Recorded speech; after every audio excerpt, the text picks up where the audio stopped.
이 주먹이 방광이면 요도는 이렇게 바로 돼 있어요. 그러니까 세균이 타고 들어가기가 굉장히 쉽죠. 근데 그 세균들이 다 어디 있는 세균이냐면 우리 항문 주위, 질 주변에, 피부에 있는 늘 상주하고 있는, 그래서 우리가 상주균이라고 하는 그런 세균들입니다. 사실은 피할 수는 없어요. 네, 우리가 그런 말 있죠. 피할 수 없으면 즐겨라.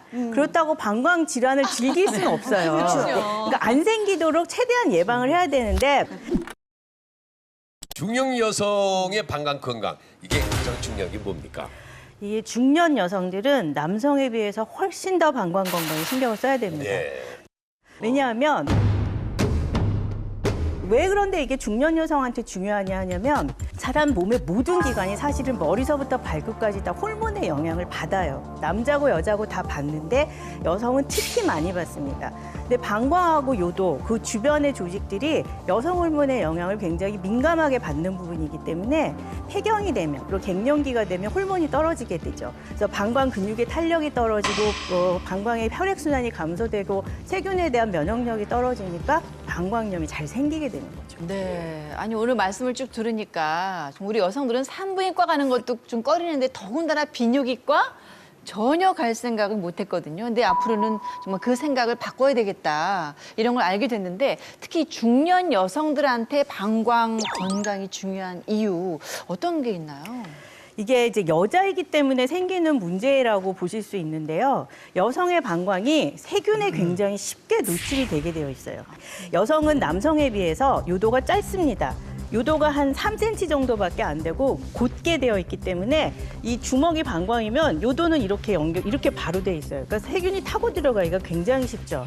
근데 그 세균들이 다 어디 있는 세균이냐면 우리 항문 주위, 질 주변에, 피부에 있는 늘 상주하고 있는, 그래서 우리가 상주균이라고 하는 그런 세균들입니다. 평소에는 병을 일으키지 않는 세균들인데, 이게 증식을 해서 몸에서 자라게 되면 병이 될 수 있는, 병원균이 될 수 있는 그런 세균들이에요. 그래서 이런 것들이 방광에서 자라게 되면 이게 쉽게 콩팥으로 타고 올라갈 수 있는 그런 몸의 구조가 되어 있기 때문에, 또 콩팥으로 타고 올라가면 신우신염이 되는 거고, 신우신염이 심해지면 40도 이상의 고열이 나고, 그러다 보면은 이 신장은 또 굉장히 혈관이 풍부한 기관이거든요. 쉽게 혈액을 타고 균이 돌아다니게 됩니다. 그것을 우리가 폐혈증이라고 해요. 피에 균이 심어져 있으면 굉장히 무섭겠죠. 우리 몸의 온몸이 다 그 기능이 떨어지기 시작을 해서 아주 심한 경우 돌아가실 수도 있습니다. 나이가 드실수록 특히 여자이기 때문에, 예. 내 몸은 중요하니까, 나의 몸은 소중하기 때문에 더욱더 많이 그 신경을 쓰셔야 됩니다. 제가요, 한 10여 년 이전에 그 방광 검사를 했을 때 어떤 프로에서 6사람 젊은이들하고 같이 했는데 제가 방광 튼튼하기로 1등을 했어요. 네. 아, 그런 기분으로 참 몇 년은 기쁘더라고요. 근데 요즘에 와서는 그 항상 소변량도 그렇게 시원하지도 않고, 아, 그랬던 내가 왜 이렇게 되나. 이제는 또 요실금을 걱정할 그런 나이가 된 거거든요. 정말 피해가고 싶어요. 어떻게 하면 그걸 피해갈 수 있을까요? 사실은 피할 수는 없어요.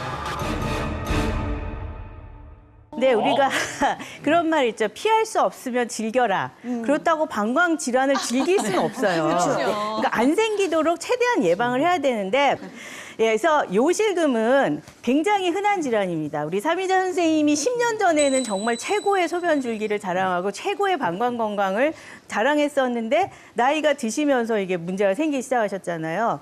보통은 40대, 50대부터 문제가 생기기 시작해요. 그러니까 사실은 좀 늦게 생기신 편이신 거죠. 40대, 50대 여성의 40% 이상, 그러니까 굉장히 많아요. 그러니까 거의 반 가까이가 있는데, 이 요실금이라는 것이 냄새나고 속옷 자꾸 바꿔 입어야 되고 하니까 이제 창피하니까 이게 자꾸 치료를 안 하게 되죠. 근데 문제는 이걸 방치할수록 방광은 더 건강해지지 못하게 되고, 요실금이 심하면 또 방광염도 자꾸 생기게 되고, 또 배에 힘을 주다가 힘을 주면 소변이 새는 복압성 요실금이 생기면 기침하거나 뛰거나 재치기 할 때도 소변이 새지만 무거운 거 들 때도 새고, 운동할 때도 새고, 아주 심한 분들은 예. 부부 생활할 때도 새실 수도 있어요. 그래서 그걸 자꾸 피하게 되니까 이거는 사실 치료하셔야죠. 네, 박사님 원님. 방금 말씀하신 복압성 요실금이요. 네. 이 골반의 밑에 이 바닥을 받치고 있는 골반 기저 근육이랑도 관련이 많이 있습니다. 예. 그래서 이 여성분들 같은 경우는 이제 임신하고 출산하고 폐경하면서 이 골반 이 요도랑 방광을 받치고 있는 이 골반 기저 근육들이 약해지거든요. 그렇기 때문에 소변을 담고 있는 방광을 이 받치고 있는 얘가 약해지면 그 밑으로 이제 소변이 셀 수가 있는 거예요. 그래서 아주 심한 경우에는 이제 필요한 뭐 수술이나 이런 게 필요하지만 그렇지 않은 경우에는 이 골반 기저 근육들을 좀 튼튼하게 만들어주고 이걸 단련함으로써 이 복압성 요실금의 증상을 완화시켜주거나 해결하는 데 좀 도움이 많이 될 수 있습니다. 예. 그래서 제가 잠시 후에 관련된 좀 효과적인 운동들을 좀 알려드리겠습니다. 아주 중요하죠. 아, 예. 근데 삼자세님은 뭐 최근에 요실금 걱정하신다고 그랬는데 저는 지금 50대 초반이잖아요. 주변에 거의 다 한 것 같아요. 정말 친구들끼리 모여서 막 웃고 떠들다가도 막 갑자기 막 눈물도 찔끔 나지만 또 이제 아래에서도 찔끔찔끔 막 이런 경우 굉장히 많이 있거든요. 평소에 미리미리 예방할 수 있는 방법 뭐 좋은 게 혹시 있을까요?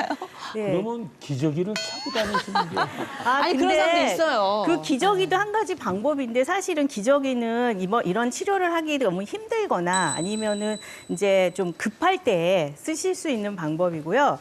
일단 요실금을 예방하기 위한 다른 방법들을 먼저 써보는 게 좋겠죠. 그렇다고 여자에게 거부할 수는 없으니까 여성으로서 최대한 관리를 할 수 있는 방법들을 제가 알려드릴 텐데 우선은 일상생활에서 우리가 쉽게 할 수 있는 것이 소변을 자극할 수 있는 것을 피하는 거예요. 그러니까 그것들이 어떤 것이냐면 카페인이 많은 커피, 차, 홍차, 녹차, 탄산음료, 코코아 굉장히 많죠. 카페인이 사실은 굉장히 여러 가지 음식에 섞여 있는데 가장 대표적인 게 커피이기 때문에 이 요실금이 있거나 방광이 안 좋으신 분들 나는 방광이 조금만 신경 써도 염증이 자꾸 생기더라, 소변이 개운하지 않더라 이런 분들은 좀 피하시는 게 좋고 맵고 짠 음식 그리고 너무 신 음식도 방광에 자극이 됩니다. 그런 것들을 피하시고요. 그리고 변비가 심하신 분들은 방광 증상이 더 심하십니다. 변비가 있으면 요실금이 있다. 그건 아니에요. 그런데 요실금이 있을 때 변비가 있으면 증상이 더 심해집니다. 왜냐하면 이 변비가 생각보다 우리 몸 안에 굉장히 많은 양의 대변이 남아있게 돼요. 그만큼 배 안에 압력이 높아지게 되는 것 때문에 평소에 기침하거나 뛰거나 재채기하는 요실금이 있는 분들이 더 쉽게 조금만 기침해도 조금만 재채기해도 소변이 새게 되는 거고 방광하고 장은 서로 같은 신경에서 나오는 가지들이 이게 가지를 쳐서 조절을 하게 되는데 그 신경이 더 많이 자극을 받게 되기 때문에 방광도 더 불안정해지셔서 소변을 자주 보시고 잘 못 참는 과민성 방광도 변비가 있으면 증상이 더 심해지세요. 그러니까 변비가 있으시면 어떤 음식물을 이용한 방법이라든지 다른 방법으로라도 변비를 같이 관리를 하시면은 더 좋으실 거예요.